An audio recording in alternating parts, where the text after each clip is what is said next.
Could it be the beginning of the end of family dynasties in politics? Rahul Gandhi, the son, grandson, and great-grandson of Indian prime ministers, publishing a letter of resignation from the leadership of the opposition Congress Party. The 49-year-old failed to energize the base, lost his family seat in Uttar Pradesh state in recent elections, and couldn't compete with incumbent Hindu nationalist leader Narendra Modi. We'll talk about Modi's landslide win, but how about Rahul's rout? What will it take for the secular left-leaning opposition to regroup when thumped by a BJP that campaigned this time not on the economy, but on identity politics? Will Indian politics divide even further in the future along the lines of religion, caste, ethnic group? What prospects for the world's largest democracy? And what next for those family dynasties? By the way, not just in India, but also in neighboring states such as Pakistan and Bangladesh. What does their staying power of those dynasties say about politics in the region? Today in the France 24 debate, we're wondering, is it the end of the Gandhis? With us from Delhi, Shivam Sankar Singh, the author of How to Win an Indian Election. Thank you for joining us. Great to be here. France 24's Leela Jacinto joins us as well. And we're joined from the Normandy village of Carouge, Jean-Joseph Boileau, associate researcher at the IRIS International Relations think tank. Welcome back to the show.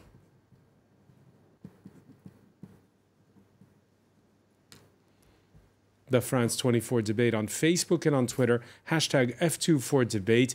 It was a carefully crafted letter published over Twitter on Wednesday, in part a surprise, since many supporters of Rahul Gandhi only half believed he would make good on his pledge to step down. Charlie James has more.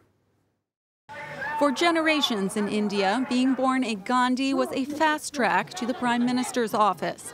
But the magic ran out for Rahul, the latest heir of the country's most famous and powerful political family. On Wednesday, the 49-year-old son, grandson, and great-grandson of prime ministers resigned as head of the Congress Party. In his resignation letter, Gandhi accepted blame for the main opposition party's recent humiliating defeat. As president of the Congress Party, I'm responsible for the loss of the 2019 election. Accountability is critical for the future growth of our party. It is for this reason that I have resigned as Congress president. Party leaders had tried to get Gandhi to change his mind about stepping down, but to no avail. The announcement ended weeks of speculation following the huge win for Prime Minister Narendra Modi and his ruling BJP party. In the letter, Gandhi also made his feelings about Modi's Hindu nationalist party clear. I have no hatred or anger towards the BJP. But every living cell in my body instinctively resists their idea of India. Where they see differences, I see similarity. Where they see hatred, I see love. What they fear, I embrace. Rahul's failure may not signal the end of the Gandhi dynasty, though. His sister, Priyanka, officially joined the Congress Party this year and could take over the family legacy. And before we talk about his sister, let's talk about that letter, Leela Jacinto, because when you read it, does that sound like the letter of somebody who's quitting politics? Well, the thing about the Gandhis, and this is true for Rahul's father as well, Rajiv Gandhi, they sort of reluctant science, and that's what made Rahul a weak politician, probably a good human being. So when, to answer your question, it never really seemed like this kid wanted this mantle. But does it seem like he wants to go away? I would say, I mean, I'm not in his head, but I would say he probably does. I mean, he faced a really, really rough time. You know, the opposition, BJP supporters, politicians, trolls, they really went after him personally. Now, whether he's really able to detach himself from the Congress party, this is why we're having the debate, because they probably cannot. It's such a family party. But he certainly seems to, on a personal level, not want this position anymore. And I think that he genuinely wants a revamp of Congress Party leadership. Now it will be critical to see if the old hands in the party and his own mother, actually make that happen. He's got a sister who is very charismatic and could have political ambitions. But I think personally, this letter had the grace that Rahul has always had as a politician. He's never had the kind of rough stuff for the Indian political arena, unlike his grandmother and his great-grandfather. So I would think he's probably a really very relieved person. Shivam Sankar Singh, you agree that he wants to throw in the towel? So I would disagree with that because of a couple of things. When he started out in politics, you really could see reluctance. But if you looked at the Congress campaign during the previous election, the major campaigners were actually Rahul Gandhi and Priyanka Gandhi. And Mr. Rahul Gandhi himself improved a lot while giving political speeches, while interacting with the party cadre. And if you look at his activities even now, it seems like a strategic move to resign so that the Congress party can revamp, so that it can have an opportunity to get a fresh start, and so that he can have the moral high ground to ask other people to step down from the state units of the party, which is something very difficult to do if he didn't resign himself. He wouldn't be able to place responsibility on anyone else within the party structure if he didn't himself take responsibility first. So now that first step is done, what I am expecting to see in the next few months is actually a major overhauling of the entire Congress cadre and the machinery. A major overhaul. We'll see if that happens. Jean-Joseph Boileau, first off, your thoughts on Rahul Gandhi himself? Yes, and I must say two things. First, nobody referred to Sonia Gandhi. And I'm surprised because Sonia Gandhi took over the Congress party after her husband was killed in 1991. So it means that during 27, 28 years, she was really the leader.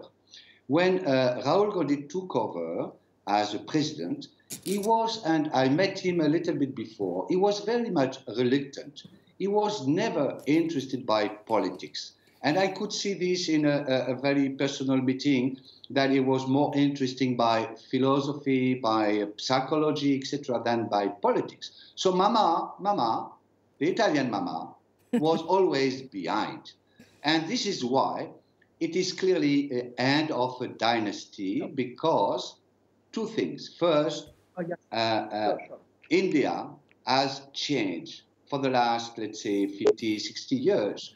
The socio-economic landscape has entirely changed. And there is a contradiction between democracy, and there is a huge appeal of democracy in India, and dynasty. Dynasty is a selection not of the best leader, but is a selection of the scion, of the son, of the daughter, etc. So India is fed up of this kind of selection. And number two, the challenge is Narendra Modi and the populism. And for that, you need to change entirely not only the dynasty or the leadership of the Congress party, but the whole ideology and programmatic text of the Congress. And on that, Rahul Gandhi was not able to challenge Modi with a fighter, a strong fighter coming from the low caste, etc.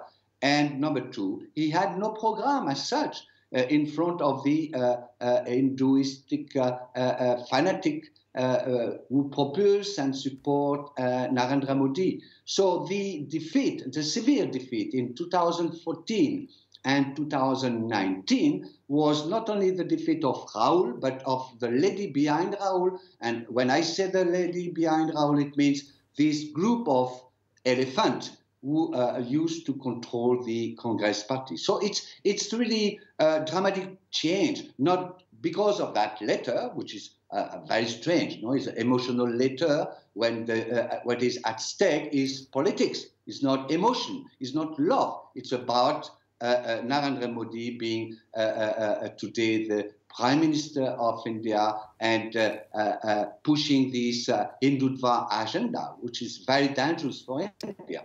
So it's very interesting to see what is now capable to replace the system of the family system, let's say, because Priyanka is not an option, it's not an alternative. Priyanka's husband is tainted by corruption, and she will not be able to come back. And number two, what kind of ideology, program, etc., to challenge Narendra Modi policy was both liberal and populist. All right, let me bring in Shivam Sankar Singh on that. Do you agree that Priyanka Gandhi is not an option? Yes, I would actually agree with that. No one from the Gandhi family itself is an option, because as soon as they step up to be the party president, they would face the exact same kind of criticism, the exact same kind of complaint about family rule and dynastic politics. So it has to be someone from outside this group. Has to be someone from outside the family, but could it still be, as Jean-Jacques was just implying there, a Gandhi pulling the strings in this particular instance, with Rahul in power, but Sonia Gandhi still in the wings? So definitely, it could be someone who listens to their instructions. It could be someone who is controlled by them. And that might not be a bad thing for the Congress party itself, because if it's someone who is not a part of the Gandhi family legacy at all, if he is just a pure and simple politician, there will always remain a fear that the campaign machinery behind Prime Minister Narendra Modi could just actually buy off that person before key strategic decisions are made. Because the way the politics in the country is structured right now, even the money is concentrated towards the ruling party. The opposition does not have the financial strength to contest in many of the places where elections are going to happen in the next few months. Just because of issues like this, it will have to be someone who is trusted within the party and is trusted by the party leadership. We saw in those recent elections Prime Minister Modi's ruling Hindu nationalist BJP win 303 out of 542 seats in the lower house of parliament. That's well beyond the simple majority needed to form a government. And if we look at the map of India there, we'll see it is 6 times more seats than the Congress party, which won just 52. When you look at that map, Leela Jacinto, do you think to yourself, wow, they've lost so many seats, and as we just heard from Shivam, the money's not going their way. This is the time to completely clean house and get rid of the Gandhis as well. Well, yes, yes to some of your questions. The fact that Rahul Gandhi did not even manage to win the seat of Amethi in Uttar Pradesh. I mean, this is a seat that has been held by various members of that family, and it was a shoe-in. That was really a dreadful loss for the Congress. If we look at that map here, what parts should be in blue that aren't in there? I mean, if you look at the major state of Uttar Pradesh, this is the state that has 80 seats. So they pretty much shape in the national elections. That's where Rahul Gandhi lost his seat. But you know what? I just want to pull back a bit since we are talking about dynasties. The thing is, when we are talking about this, the Gandhi family and the Nehru Gandhi dynasty, it gets very personalized. And yes, there is really a sense of the electorate is fed up of the dominance of this family. But part of it is, one is the reason why these political dynasties, whether in India or Pakistan, Bangladesh, why does democracy keep throwing them up, right? They're antagonistic, democracy and dynasties. So there's a dynamic of why this happens. But then with the Nehru-Gandhi front, there is an element of personalization, which is very cleverly taken up by the BJP, because all of Indian politics is run on dynasties. So 30 and they highlight the fact that that Narendra Modi is the son of a tea seller, is wasn't born with a silver spoon in his mouth, and that was an effective campaign argument. Right, but that's if you look at the big picture. So, yes, the BJP, the top leaderships, they do not have a political dynasty, and they change their prime ministers very rapidly. You fare badly in an election as a BJP prime minister, you're out. However, if you look at a more nuanced view of Indian politics, 30% of the members of Lok Sabha, the lower house, belong to political families. At the regional level, they are sons of regional politicians who are still there's still very much this concept of political families. When it comes to women, nearly 100% of female MPs belong to these families. So women are even more likely to belong to these political families. Why is that?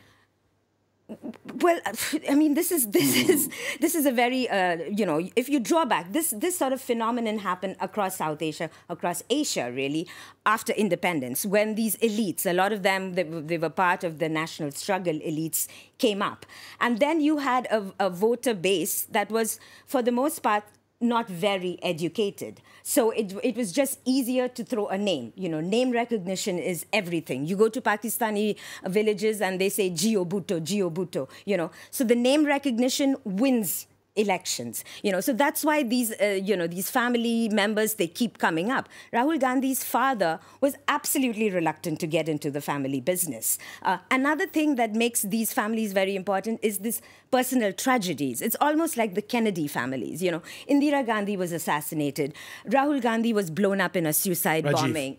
Rajiv, sorry. Yeah. Rajiv Gandhi. Benazir Bhutto killed in an attack. So their private lives are so public, then when they go through these personal tragedies, the nation grieves with them. And there's, so it's democracy also wants these characters. Jean-Joseph Boileau, there are examples at the French National Assembly and certainly in the UK Parliament of members whose fathers served. Why is the phenomenon, though, accentuated to this extent in India, the way Leela describes it? Well, I would differentiate between dynasty and family politics. Dynasty is something very different. It's based on this idea, there's identity between India and the Nehru-Gandhi family, okay? That is a dynasty. Family business in politics is like family business in business. In India, the Indian society is made of this kind of family business for politics as well as for business. Why? Just because politics in India is very costly. You need economic capital, huge one, and grandfather provide this economic capital. And number two, you need a social capital. What is a social capital? It's based on caste, group of caste, etc. So it is obvious that in a country like India, family business in politics is something which will stay. Maybe not in the case of Narendra Modi, because the family in the Narendra Modi case is the RSS and the BJP. But, all right, we're gonna pick up on that point, Jean-Joseph Boileau. We're gonna take a very quick break. Stay with us. You're watching the France 24 debate.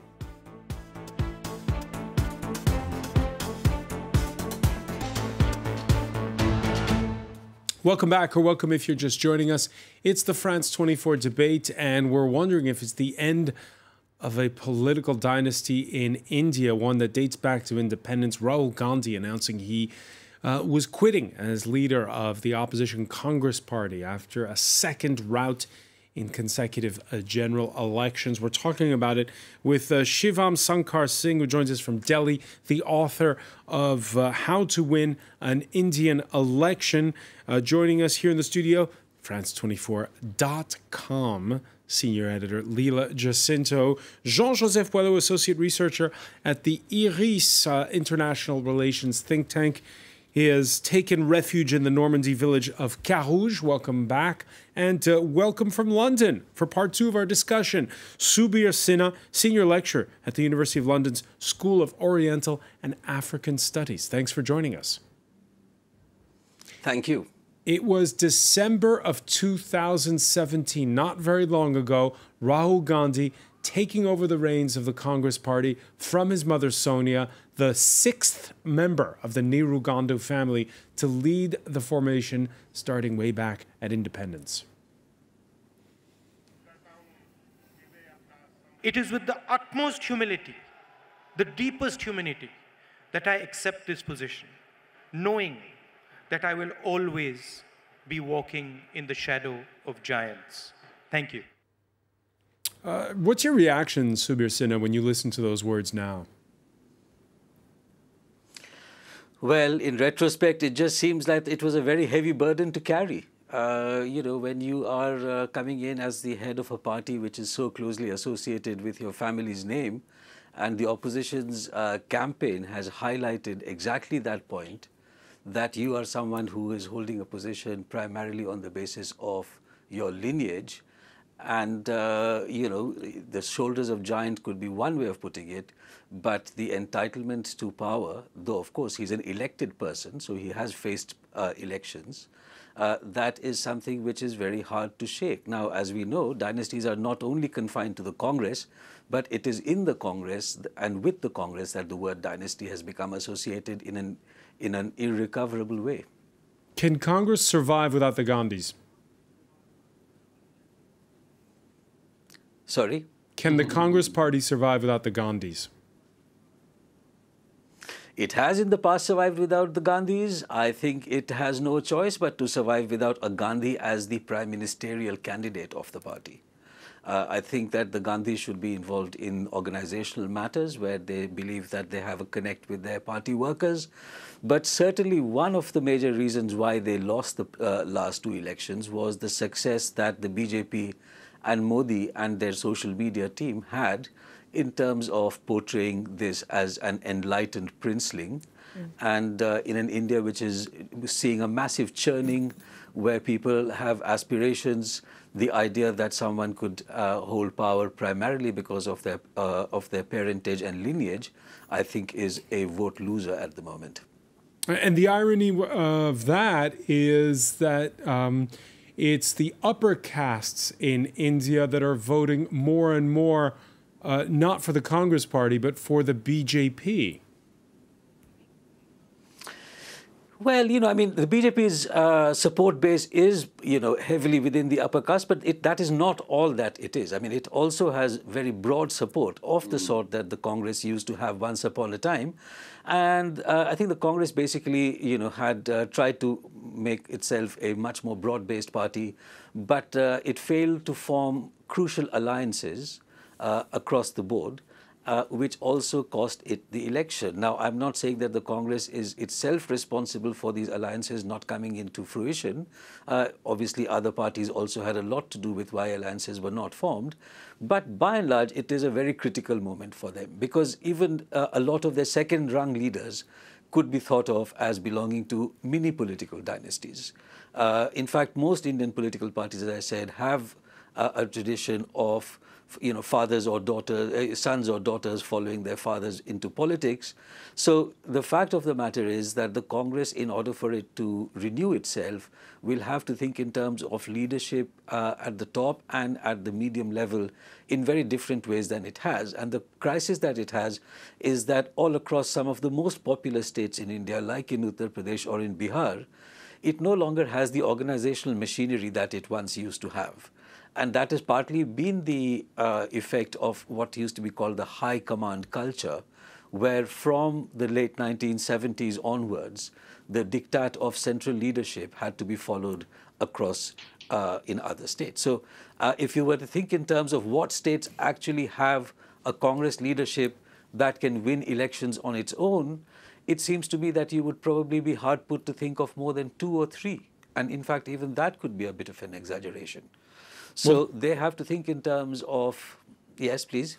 No, I was going to turn to Shivam Sankar Singh at this point, because again, the title of your book is How to Win an Indian Election. And listening to Subir Sinha describe it, if you don't have that command from high up in your organization, how do you win elections? So that is why the point I was getting at was that it is not just one person which led to this defeat. It is a much larger structural issue. As Subhir Saram just mentioned, Congress really does not have a cadre base in a lot of the North Indian states.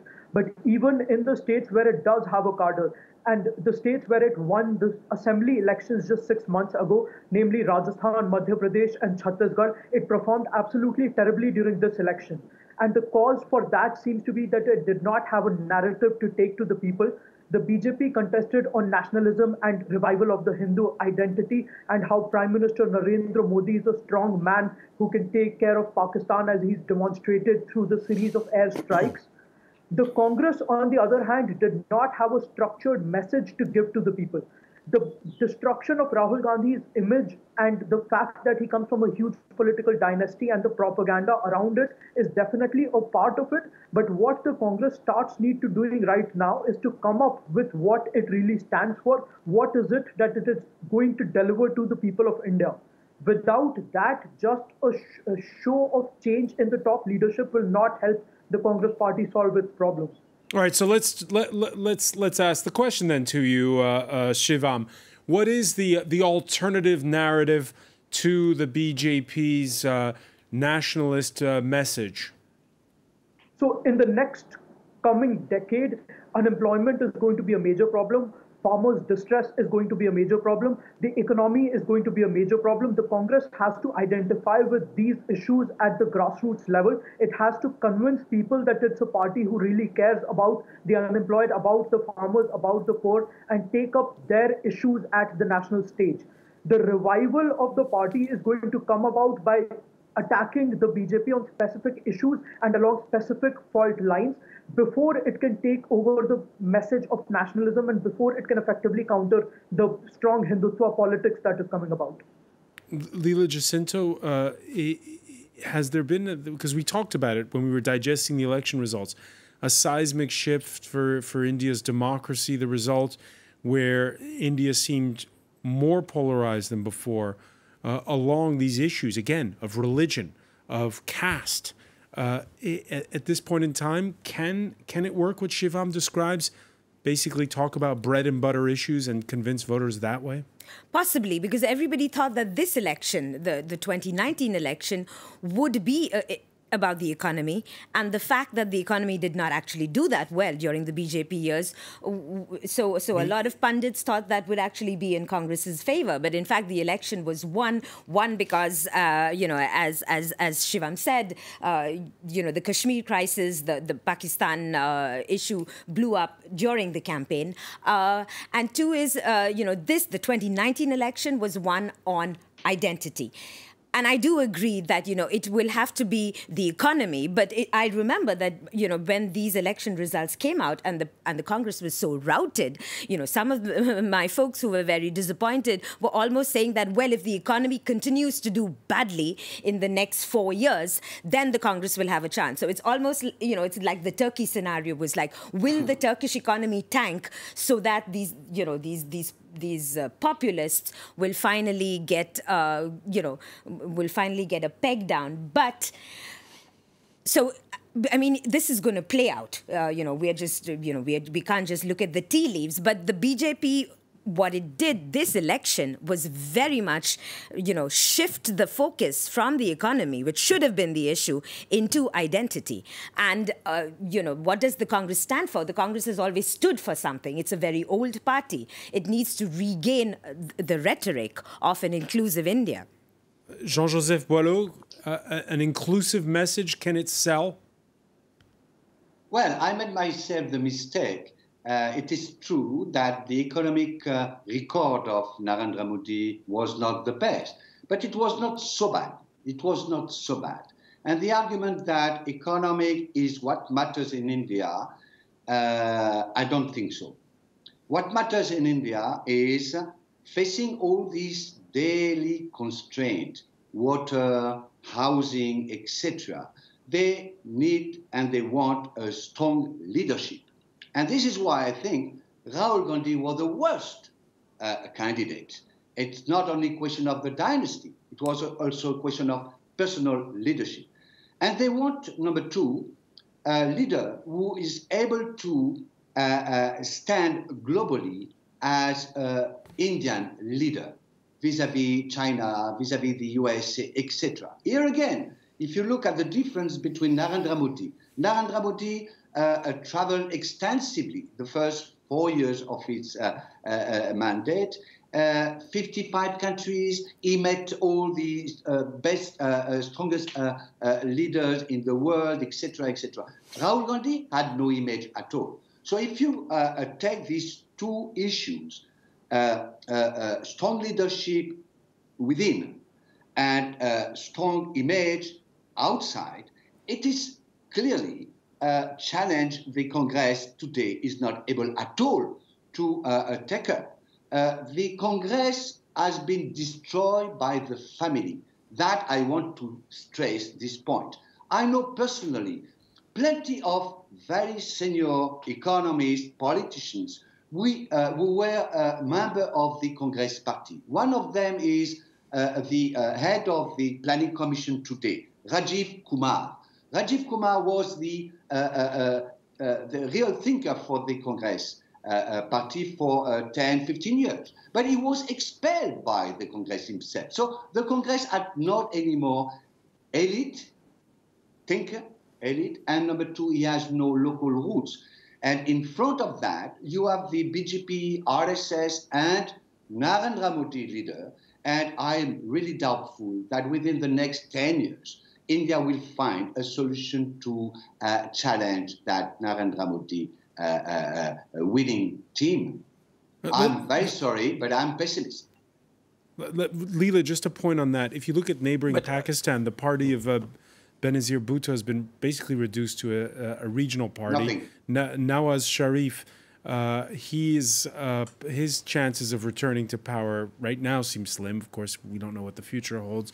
And there's Imran Khan, who does not come from a dynasty. Yeah. A dynasty, yeah.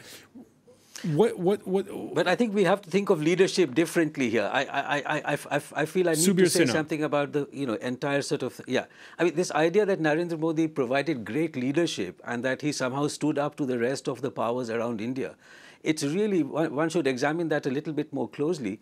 The economy is far worse than what we have just been told. This is a record unemployment for the last 45 years. Seen from the outside, we see 7% unemployment.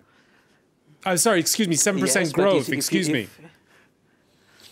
Yes, but you have the last chief economist of the government of India, who was Narendra Modi's chief economist, saying that the calculations should actually show something like 4.5%. So, I mean, to think in terms of leadership, I'm not sure that Mr. Modi has led India very well on the economy.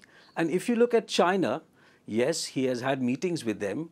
But if you look at the major crisis of Doklam, in which China basically came in and took some part of Indian territory without much consequence, or if you look at Pakistan, where effectively Pakistan has stopped all flights from India to the West using its airspace, these are not necessarily signs of great leadership. There is a matter of narrative, and I think there's also a narrative about a leadership.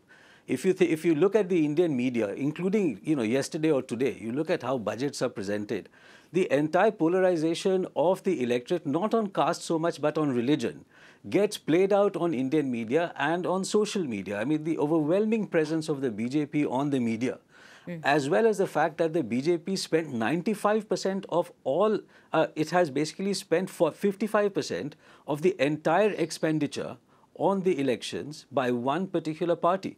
So in today's world, image, leadership, media, narrative, these are very heavily fused. We are living in a media-saturated world in which hyper-reality is in some ways more real than reality itself, in such a way that we can't ask for evidence from the Prime Minister on the success of the attacks on Pakistan. The minute you ask for any kind of an evidence, for example, on joblessness, for example, on the effects of demonetization on the economy, there is no data forthcoming. So, in fact, if you think in terms of, we just heard about one of the economists that the Congress let go, who then became part of the Niti Aayog. Look at what he has done since he has come to the Niti Aayog. As the chief economist within the Niti Aayog, the sort of planning commission for Mr. Narendra Modi, he discredits the data on employment coming from the main government statistical office, the NSSO. He says that that the data is incredible. So if you look at how the narrative of a great leader is being constructed here, any fact or evidence or data which challenges the narrative of Mr. Modi being a great leader is discredited by Mr. Modi's government itself, including his ministers or his Council of Economic Advisors. But as you say, Subir Sinha, his messaging is effective, and that's what got him reelected. His control of the media is total. With such a rout. It's not about the messaging; it is the control. It's a near control. It's a near control, near total control of the media of an Orban variety or something of that sort. Yeah. Exactly.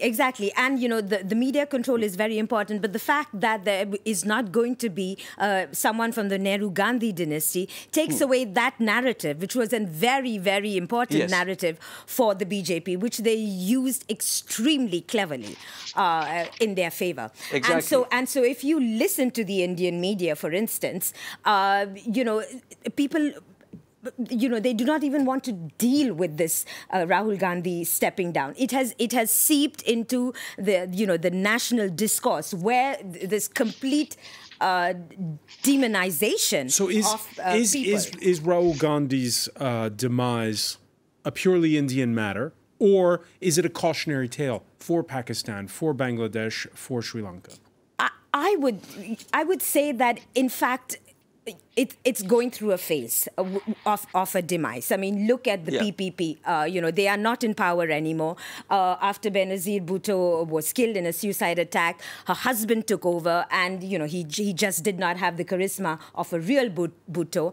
And her son, Bilawal Zardari, who calls himself Bilawal Bhutto Zardari, and not to say that Pakistan is a matriarchal society at all, but the PPP is losing, is in shambles right now. So I do think that in this post-colonial narrative, in the early decades of having people like Zulfikar Ali Bhutto and the Gandhis, that is starting to wane. And perhaps we're on a new stage now. That doesn't mean it's necessarily a good stage, because now we have a different phenomenon of fake news and hyper-reality, which is completely true. But we seem to have, the public seems to have had enough of this. Shivam Sankar Singh, one final question for you. We're in this era where we're talking about the effective messaging, and that especially gets out quickly now because of the internet and the such. And so on the one hand, we have this personification of politics more than ever. And on the other hand, these dynasties that are starting to peel away. How do you explain that? So it's actually incredibly easy to create a mass narrative against a particular dynasty, because you can show how privileged that family has been, how undeserving the leader of that party has been. And social media, just because it's such an effective medium where everyone gets to be a thought leader, people really get onto messages like this and latch onto them and forward it to everyone that they can think of, with the expectation that anyone should have the opportunity to rise to the top in the new India. This kind of a narrative was created using social media, but I think a more important narrative that was created was the narrative of nationalism and national strength that only Narendra Modi could embody, and the message of basically Hindutva. And he is the one bringing pride to Hindus in the country and all the other parties engaged in Muslim appeasement throughout India's history. So Rahul Gandhi stepping down, I would still say, is a very strategic decision. It is not something that's happened just because he wants to quit politics. I would expect to continue seeing him in politics. Plus, I would expect a new Congress leadership to emerge that actually tries and builds a narrative against Narendra Modi based on real issues. All right, we'll see. So perhaps not it's the a clarifying moment. Yeah, perhaps not the complete finish of Rahul Gandhi. Then, according to Shivam Sankar Singh, thank you for joining us from Delhi. I want to thank Subir Sinha for being with us from London. Jean-Joseph Boileau from the village of Carouge in Normandy, and Leela Jacinto. Stay with us. Media Watch is next.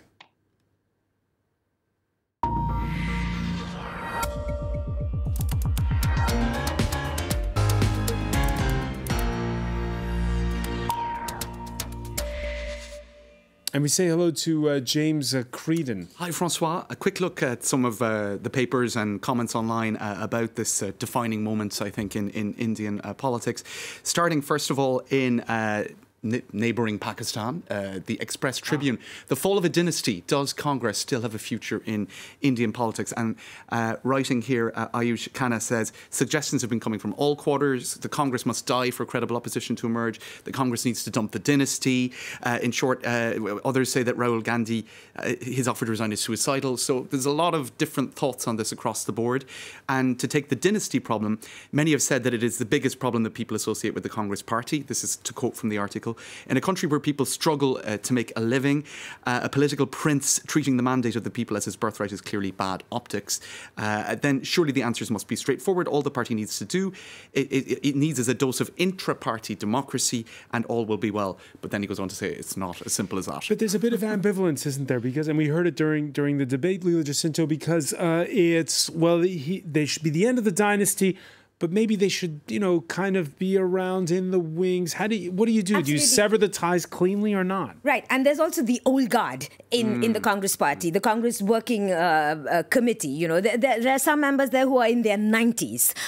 So I mean, like a national party should be, you know, there are different factions, you know, the youth, the ones who actually want to take the party a little more on a soft Hindutva, you know, so there are all these clashes that are happening, and this is only good news, the fact that such a public figure has stepped down. Speaking of the old guard, there's a piece in Indian Today about that, dealing with the old guard, what Rahul Gandhi could not learn from Narendra Modi. It's somewhat controversial here, saying that ruthless pragmatism has become the guiding principle of the BJP ruling party in politics. Rahul Gandhi simply failed to show courage to sack the old guard. After all, he had mocked Modi and Shah for forcing leaders like Advani and Joshi into retirement. In other words, perhaps more pragmatism. Yeah, the article states that the BJP basically set up this council of wise men to kick them upstairs. Right.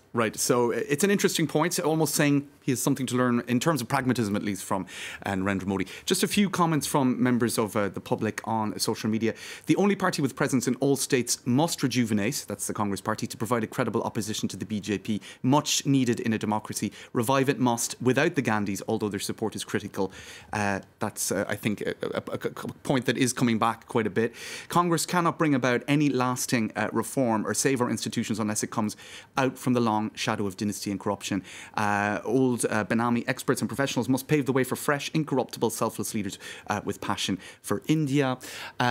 This also is a move. This is a comment in favour of the current situation. Maybe this move will help the Congress party in the long run change in approaches to politics. I'll finish with a cartoon. Hold on. Actually, sorry, there was one more article I wanted to show. This is in the Washington Post. A staff writer, Barka Rani Jamka Barasti. Hi, bit of a mouthful. In any case, what this article points to is that the Gandhi family doesn't seem serious about actually giving up control. Congress needs a mutiny to survive before it can take on the ruling BJP party. It needs someone to stand up and take on the stranglehold of one family over the party. That's the author's take on it, and it led to quite a debate underneath, actually, Francois. India doesn't deserve him. I'm getting these comments the wrong way around. One person saying that India doesn't deserve Gandhi, and that he should go off now into the sunset and do his thing. And that led to one person saying, "What are you talking about? Are you a slave to this fake dynasty? They can all rot in hell." So clearly, very divisive. Stirring passion. Yes, it's very divisive. I'll finish with this cartoon in the Times of India. Now shun despondency and go back to your roots. So the G, I presume, standing for the Gandhi dynasty. And you can see, going back to the roots and just putting their head in the sand, I guess, a criticism of the Congress party. Any take on that? I'm not sure if I have all the insights required. No, I think that's it. The fact that, you know, this is a party with so many capable people, but they seem to think that they absolutely need someone from this dynasty. So if there's no Gandhi, they panic. Oh, I see. Very good. Thank you. I didn't get that. All right. Many thanks, James Creedon. And thank you for decrypting it for us, Leela Jacinto. Thank you for joining us here in the France 24 debate.